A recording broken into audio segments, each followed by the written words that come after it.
Imagine this. You're sitting across from someone who smiles warmly, speaks with conviction, and promises loyalty. Their words flow like honey. Their gestures radiate sincerity, and every fiber of your being wants to believe them. Yet somewhere in the depths of your mind, a small voice whispers that something isn't quite right. You ignore it. You want to trust. You need to trust. 3 months later, you discover they've been systematically undermining you, spreading carefully crafted half-truths that poison your reputation while maintaining their mask of friendship. As you sit there processing the betrayal, one question burns through your consciousness. How did you miss it? Here's the unsettling truth: you didn't miss it. You chose to ignore it.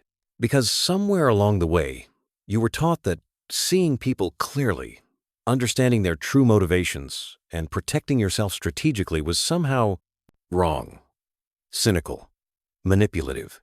You were conditioned to believe that goodness means blindness, that virtue requires vulnerability, and that intelligence without naivety is a form of moral corruption. But what if everything you've been taught about human nature, power, and survival is not just wrong, but dangerously so? What if the very qualities society celebrates as virtuous are precisely the ones that leave you defenseless against those who understand the real rules of the game? 500 years ago, a man named Niccolò Machiavelli dared to write down truths that most people spend their entire lives refusing to see.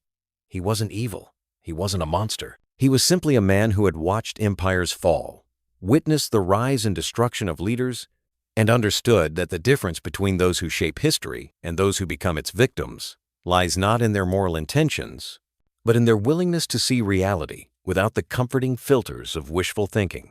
Machiavelli's insights weren't born from cruelty, they emerged from clarity. He observed that while most people live in a fantasy where intentions matter more than results, where declarations carry more weight than actions, and where being right is more important than being effective, a small minority operates by different rules entirely. These individuals don't just survive the brutal mathematics of human interaction, they master it. Consider this paradox. The very people who claim to despise Machiavelli's ruthless philosophy are often the same ones who find themselves repeatedly outmaneuvered, betrayed, and defeated by those who intuitively understand his principles. They condemn his insights while living as victims of those who apply them. They call his wisdom immoral, while suffering under the boot of those who have learned to see through the illusions that blind the masses. But here's what they misunderstand. Machiavelli wasn't teaching people to be cruel, he was teaching them to be awake. He wasn't promoting evil, he was revealing the mechanisms by which power actually operates, stripped of the pretty lies we tell ourselves to sleep better at night. His greatest sin wasn't in being immoral, it was in being uncomfortably accurate. You see, there are two worlds operating simultaneously around you. There's the world of pleasant fictions, where people say what they mean, where loyalty is unconditional, where hard work is always rewarded, and where justice naturally prevails. Then there's the world of actual forces where people are driven by self-interest masked as virtue, where loyalty lasts exactly as long as it's convenient, where power goes to those who understand how to acquire and maintain it, and where the naive become fodder for the strategic. Most people spend their entire lives bouncing between these two worlds, never understanding why their experiences in the real world never match their expectations from the fantasy world. They attribute their failures to bad luck, their betrayals to rare exceptions, and their defeats to moral victories that simply haven't been recognized yet. But what happens when you finally accept that the second world, the world of actual forces, is the only one that truly exists? What happens when you stop expecting reality to conform to your ideals and start learning to navigate reality as it actually is? What happens when you realize that the choice isn't between being good or evil, but between being effective or ineffective, between being awake or asleep, between being the chess player or being the pawn? This is where Machiavelli's true genius reveals itself. He understood that the most dangerous people aren't those who openly embrace power, they're those who pursue it while convincing themselves and others that they're above such concerns. He saw that the greatest cruelties are often committed by those who believe they're acting from pure motives. He recognized that the most devastating betrayals come from those who see themselves as virtuous. The question that haunts every honest examination of human nature is this: if the world actually operates according to Machiavellian principles, and if those who understand these principles consistently defeat those who don't, then what does it mean to be truly moral? Is it more virtuous to remain naive and become a victim, or to develop the strategic intelligence necessary to protect yourself and those you care about? This isn't about abandoning your values. It's about understanding the difference between having values and being defenseless. It's about recognizing that in a world where wolves dress as sheep, true morality might require learning to distinguish between them. But here's what I need you to understand before we go any further. What I'm about to reveal will fundamentally alter how you see every interaction, every relationship, and every power dynamic in your life. The insights waiting in the depths of this exploration are so potent, so paradigm-shifting, that once you truly grasp them, you'll never be able to unknow them. You'll see the hidden currents that move beneath every conversation, the unspoken calculations behind every smile, the strategic chess game that most people don't even realize they're playing. The tragedy of human consciousness is that we are born into a world of illusions, and most of us never wake up. We spend our lives navigating by maps that bear no resemblance to the territory, wondering why we keep getting lost. The philosopher Arthur Schopenhauer understood this when he wrote that the world is my representation. But he also knew that most people confuse their representations with reality itself, living in a hall of mirrors where every reflection is mistaken for truth. You were conditioned from birth to believe in a version of reality that serves everyone except you. Your parents, teachers, and society taught you to be good, but their definition of goodness was designed to make you predictable, manageable, and exploitable. They convinced you that people are fundamentally decent, that honesty is always rewarded, that justice naturally prevails, and that those who think strategically about human nature are somehow corrupted. But here's the question that should haunt you. Who benefits when you believe these things? Carl Jung spent his life studying the shadow, the part of the human psyche that we refuse to acknowledge, the darkness we project onto others so we can maintain our illusion of purity. But Jung understood something most people miss. The shadow isn't just personal, it's collective. Entire societies create elaborate myths to avoid confronting uncomfortable truths about power, manipulation, and self-interest. We build religions around the idea that the meek will inherit the earth, philosophies that celebrate the noble savage, and political systems that pretend leaders serve rather than rule. These aren't accidents, they're control mechanisms. The powerful have always understood what Machiavelli articulated, that the masses are easier to control when they believe in beautiful lies than when they understand ugly truths. Every culture develops mythologies that keep the majority passive, compliant, and psychologically invested in their own subjugation. We're taught to see strategic thinking as cynical, preparation as paranoid, and self-protection as selfish. Consider the psychological trap you've been living in. When someone betrays you, you blame yourself for trusting too much rather than them for being untrustworthy. When you're outmaneuvered, you console yourself with the belief that you took the high road. When you fail to achieve your goals, you tell yourself that at least you maintained your integrity. But what if these consolations are just elaborate defense mechanisms designed to prevent you from learning the real lessons? Friedrich Nietzsche saw through this pattern when he identified the concept of slave morality, a value system that makes virtues out of weakness and celebrates suffering as noble. He understood that those who lack power often create moral frameworks that justify their powerlessness, convincing themselves that their inability to compete effectively is actually a form of superiority. But Nietzsche also saw the price: a life spent in reactive mode, always responding to the moves of others rather than initiating your own. The existentialist Jean-Paul Sartre took this further, arguing that we are condemned to be free, that the universe provides no inherent meaning or moral structure, and that our attempts to find external validation for our choices are forms of bad faith. Most people can't handle this level of responsibility, so they surrender their freedom to ideologies, institutions, and belief systems that promise to make their choices for them. They trade autonomy for the comfort of being told what to think, how to act, and what to value. But here's the deeper psychological truth that explains why Machiavellian insights feel so threatening. Recognizing them requires you to confront the fact that you've been complicit in your own deception. Every time you chose to believe a comfortable lie instead of investigating an uncomfortable truth, every time you attributed malice to ignorance or strategy to coincidence, every time you assumed good intentions where evidence suggested otherwise, you were actively participating in your own blindness. This creates what psychologists call cognitive dissonance, the psychological discomfort that arises when your beliefs conflict with evidence. Most people resolve this dissonance by distorting the evidence rather than updating their beliefs. They rationalize, they make excuses, they create elaborate explanations for why their worldview remains valid despite repeated contradictions.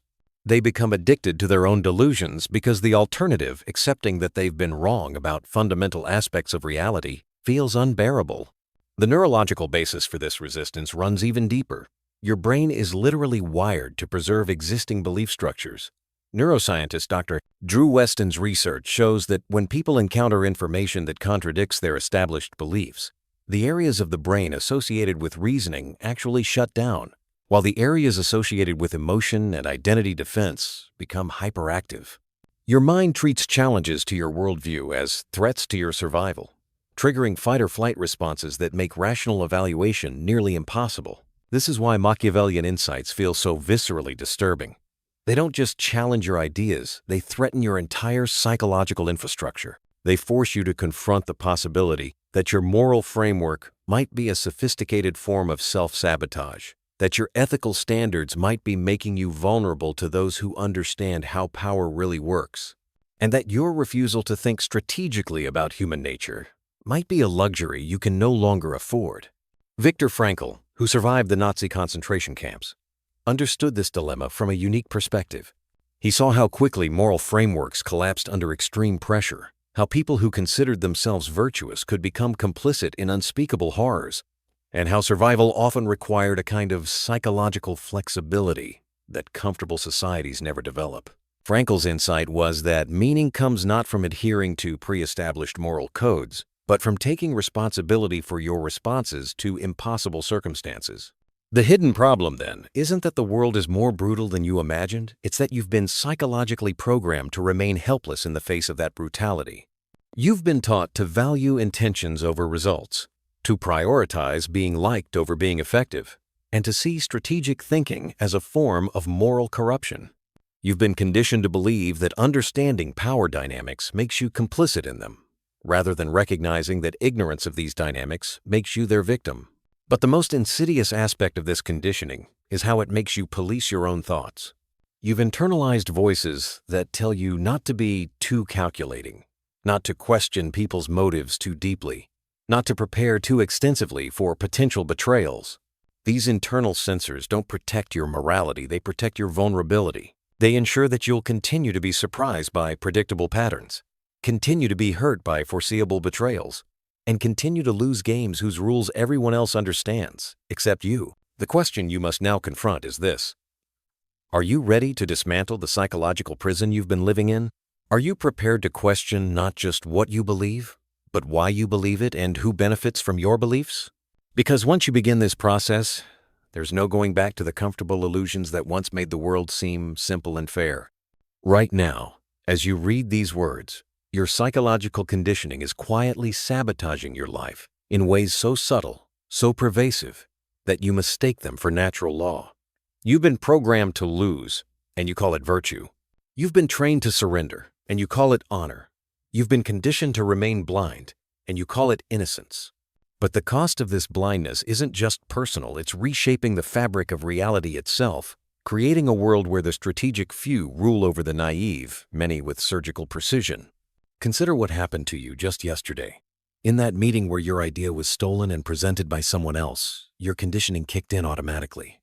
Instead of recognizing a calculated power move, you explained it away as miscommunication. Instead of documenting the theft and planning a strategic response, you told yourself that truth will eventually come to light. Instead of understanding that you were in a competitive environment where only results matter, you consoled yourself with the belief that your integrity remained intact. But while you were protecting your self-image, your colleague was building a career on your intellectual labor. This is the invisible mechanism that governs most human interactions. Those who understand the game prey upon those who pretend the game doesn't exist. Your refusal to acknowledge strategic behavior doesn't eliminate it. It just ensures that you'll be its victim rather than its practitioner. Your commitment to seeing the best in people doesn't make them better. It makes you easier to exploit. The cognitive bias researchers call this the Fundamental attribution error. The tendency to attribute others' actions to their character, while attributing your own actions to circumstances. But there's a deeper, more sinister version of this bias that most people never recognize. You attribute your failures to maintain your moral superiority, while attributing others' successes to luck or circumstances, never considering that they might simply understand rules you've refused to learn. Watch how this plays out in your relationships.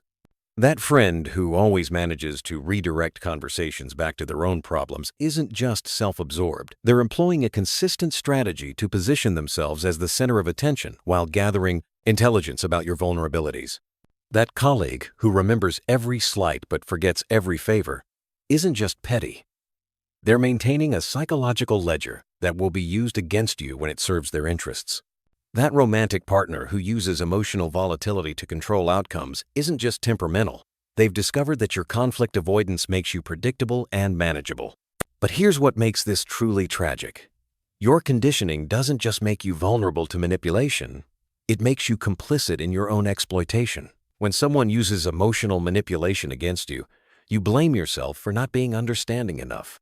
When someone takes credit for your work, you tell yourself you should have communicated better. When someone betrays your trust, you conclude that you trusted too easily rather than that they were untrustworthy.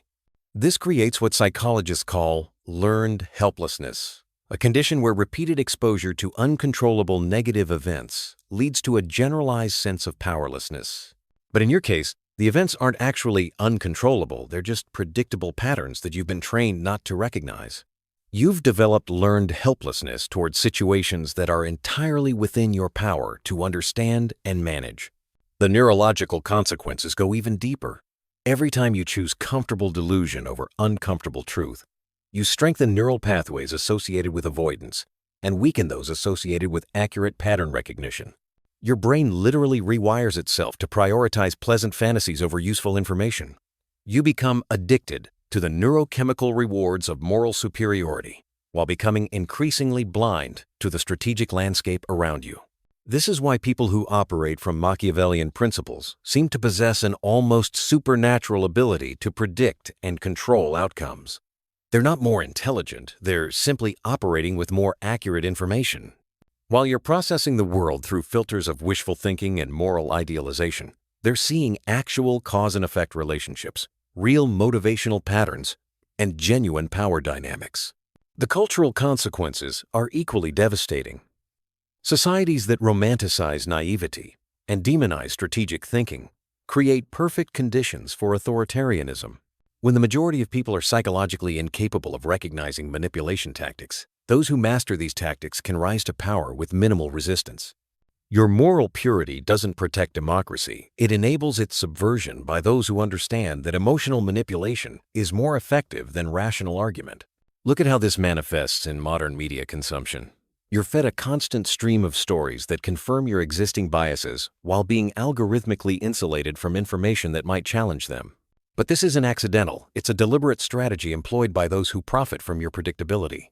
Your information diet is being carefully managed by people who understand that confused, emotionally reactive audiences are more profitable than informed, strategically thinking ones.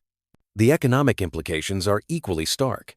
In a world where strategic intelligence determines outcomes, your commitment to playing fair becomes an economic liability. While you're refusing to network strategically because it feels manipulative, others are building power structures that will determine your future opportunities. While you're avoiding difficult conversations because they make you uncomfortable, others are negotiating arrangements that will shape the landscape you'll have to navigate. But perhaps the most profound consequence is what this does to your relationship with reality itself. When you consistently choose comforting interpretations over accurate ones, you develop a kind of cognitive diabetes. Your mind becomes resistant to hard truths, the way a diabetic's body becomes resistant to insulin. You lose the ability to metabolize difficult information, leaving you increasingly dependent on external validation and increasingly vulnerable to anyone who understands your psychological dependencies. This creates a vicious cycle. Your refusal to think strategically makes you vulnerable to strategic thinkers. Your vulnerability reinforces your belief that the world is unfair and unpredictable, and your sense of powerlessness drives you to seek comfort in ideologies that promise external salvation rather than internal development. You become psychologically trapped in a victim mentality that prevents you from developing the very capabilities that could free you. The ultimate consequence is that you sleepwalk through a life designed by others, following scripts written by people who understand your psychological triggers better than you do. You make choices that feel autonomous, but are actually predictable responses to carefully crafted stimuli. You pursue goals that seem meaningful but primarily serve to keep you contained within systems designed to extract value from your labor while providing minimal returns. And the most terrifying part? Most people live their entire lives without ever recognizing this pattern. They die believing they made their own choices, lived according to their own values, and maintained their integrity in a chaotic world. They never realized they were characters in someone else's story, playing roles designed to serve interests they never understood. The question that should be burning in your mind right now is this: how much of what you think is your authentic self is actually a carefully constructed prison designed to keep you exactly where others need you to be? And more importantly, are you ready to find out? The moment you decide to see clearly, the world transforms from a chaotic mystery into a readable text. But this transformation requires something most people find impossible: the courage to betray your own conditioning. You must become a traitor to the version of yourself that was designed by others, a revolutionary against the comfortable lies that have defined your reality. This isn't about becoming cruel or manipulative. It's about becoming awake in a world of sleepwalkers. Machiavelli's first revolutionary insight was deceptively simple: watch what people do, not what they say. But implementing this principle requires rewiring decades of social programming that taught you to take people at their word, to assume good intentions, and to believe that verbal commitments carry weight. Starting today, you must become an anthropologist studying a foreign species, observing patterns of behavior with the detached curiosity of a scientist rather than the emotional investment of a participant. When someone tells you they'll call you back, don't mark your calendar, observe whether they actually do. When someone promises loyalty, don't feel grateful, track whether their actions align with their words over time. When someone claims to have your best interests at heart, don't be flattered. Analyze whether their advice consistently benefits you or them. This isn't cynicism, it's data collection. You're not assuming the worst about people. You're simply refusing to assume the best without evidence. The second phase of liberation involves recognizing the game theory underlying every interaction. Every relationship, every conversation, every social dynamic operates according to mathematical principles that most people never consciously acknowledge. People respond to incentives. They minimize costs while maximizing benefits, and they make decisions based on what they believe will serve their interests. Once you understand this, human behavior becomes remarkably predictable. But here's the counterintuitive truth that separates the strategically intelligent from the merely cynical. Understanding these patterns doesn't make you bitter, it makes you effective. When you know that people are primarily motivated by self-interest, you can structure interactions in ways that align their interests with yours. Instead of relying on their goodwill, you create conditions where helping you helps them. This is infinitely more reliable than hoping they'll act against their own interests out of loyalty or affection. Consider how this changes your approach to negotiation. Instead of making emotional appeals or moral arguments, you focus on demonstrating how your proposal serves the other party's goals. Instead of assuming they'll be fair, you prepare for multiple scenarios and develop alternatives that protect your interests regardless of their choices. Instead of taking their initial response at face value, you recognize it as an opening move in a strategic game and respond accordingly. The third breakthrough involves understanding the concept of optionality, always maintaining multiple paths forward so that no single person or outcome can control your fate. Machiavelli understood that dependency is death, that the moment someone becomes indispensable to your success, they become capable of destroying you. The antidote is systematic diversification. Multiple income streams, multiple social networks, multiple skill sets, multiple potential futures. This principle applies to every area of life. If your emotional well-being depends on one relationship, you're vulnerable to manipulation and abandonment. If your career depends on one employer, you're at their mercy. If your sense of identity depends on one role or achievement, you're psychologically fragile. The strategically intelligent distribute their dependencies across multiple sources, ensuring that no single point of failure can devastate their lives. But the most profound aspect of this rebellion is learning to control information flow, both what you absorb and what you reveal. Most people are information leaks, constantly broadcasting their thoughts, feelings, plans, and vulnerabilities to anyone who will listen. They mistake transparency for authenticity and oversharing for intimacy. But information is power, and every piece of intelligence you give away for free is a weapon that can be used against you. The strategic approach is different. You become deliberately mysterious about your true intentions while becoming expertly observant of others' revelations. You ask questions that prompt others to reveal more than they intended, while carefully controlling what you disclose about yourself. You share vulnerability selectively, strategically, and only when it serves a specific purpose.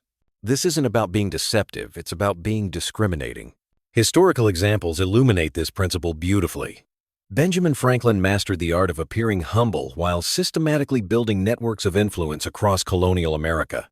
He presented himself as a simple printer while orchestrating complex political strategies that shaped the founding of a nation. Theodore Roosevelt perfected the balance of public charm and private calculation, speaking softly while carrying a very large stick. These weren't evil men, they were awake men operating in a world of sleeping ones. The rebellion also requires developing what Machiavelli called virtue, not virtue in the moral sense, but the ability to adapt your methods to changing circumstances while maintaining focus on your ultimate objectives. This means being willing to abandon strategies that no longer serve you, even if you've invested heavily in them.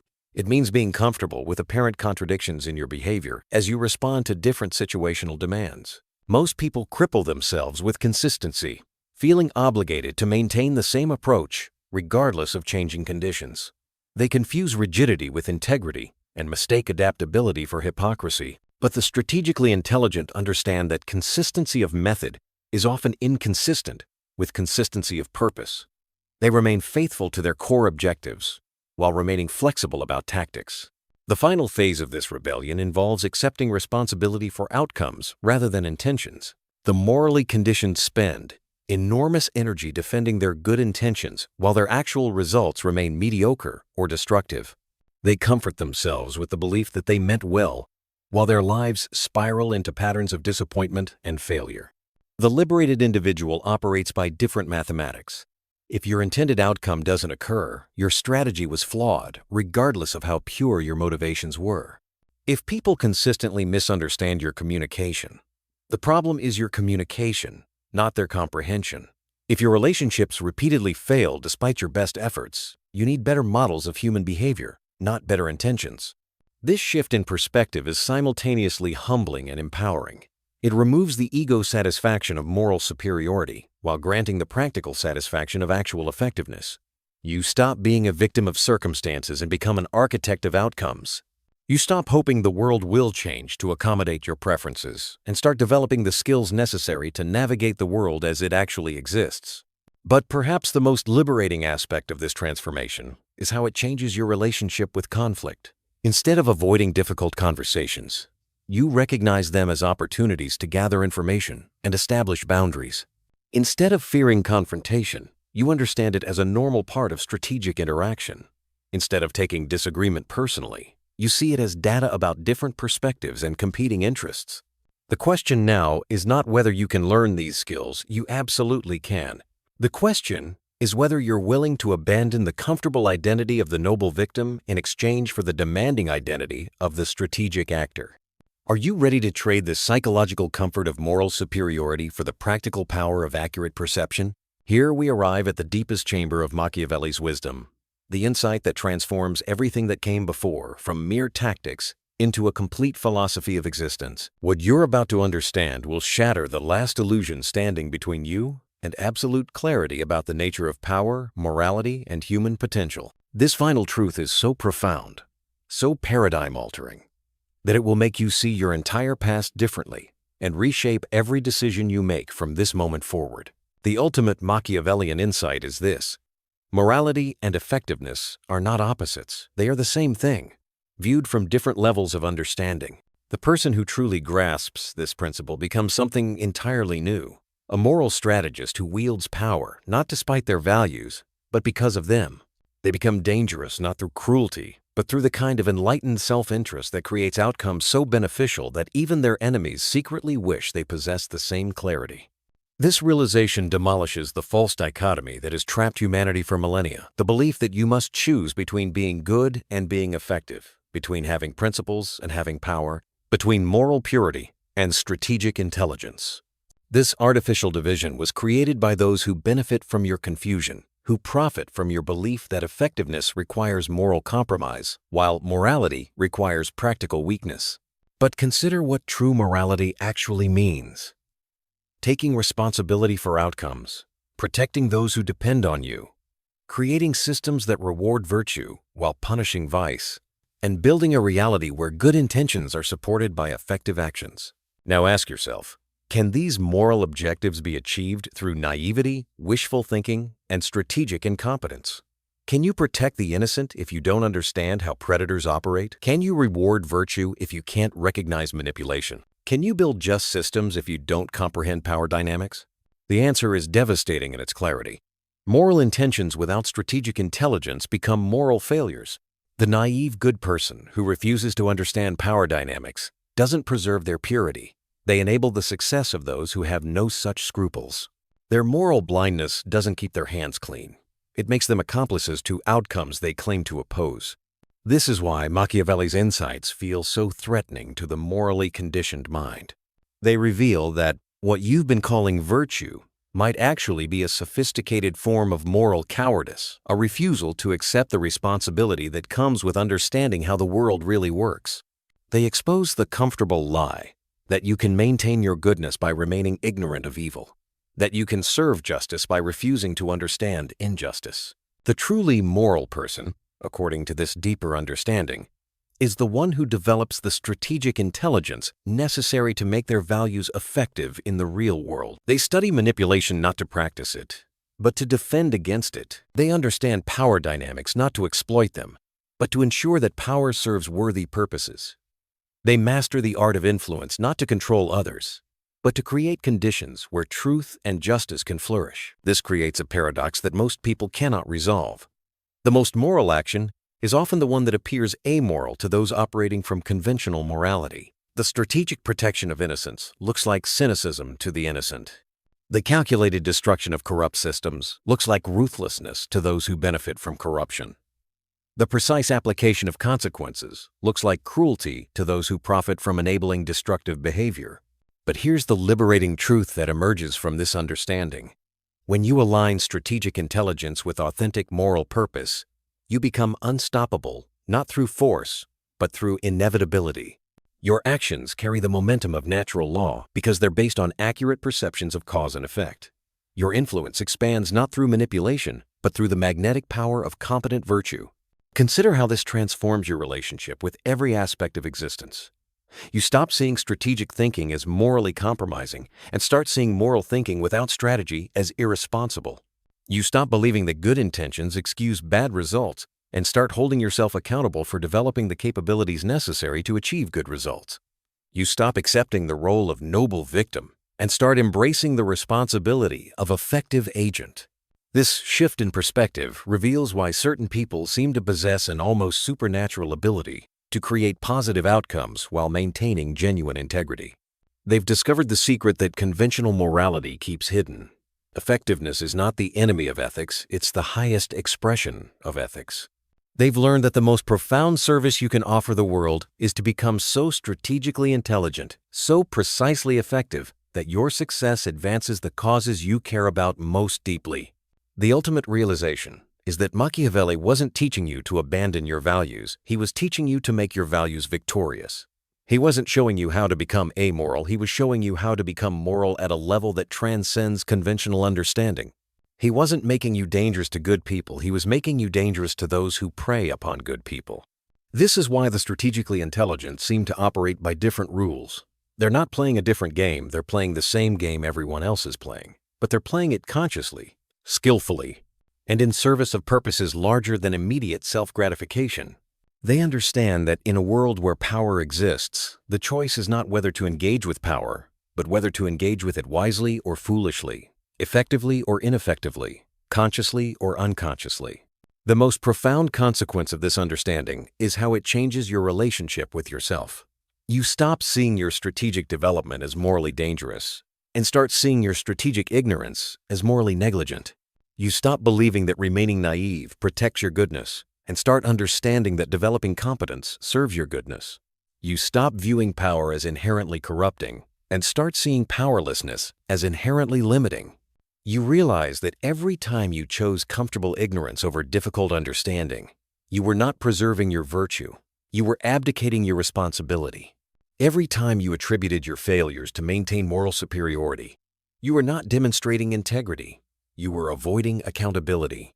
Every time you consoled yourself with pure intentions while accepting poor results, you were not being virtuous, you were being lazy.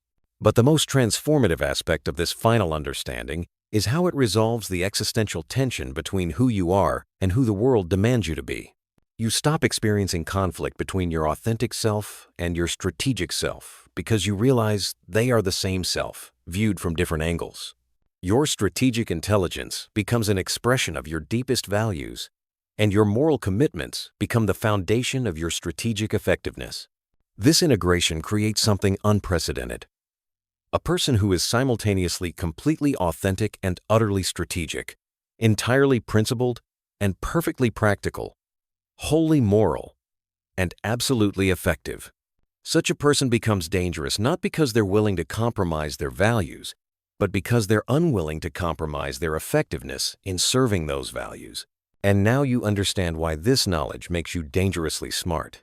Not because it teaches you to exploit others, but because it teaches you to become unexploitable. Not because it shows you how to manipulate reality, but because it shows you how to align yourself with reality so completely that your very existence becomes a force for the outcomes you desire most deeply. The question that remains is simple but profound.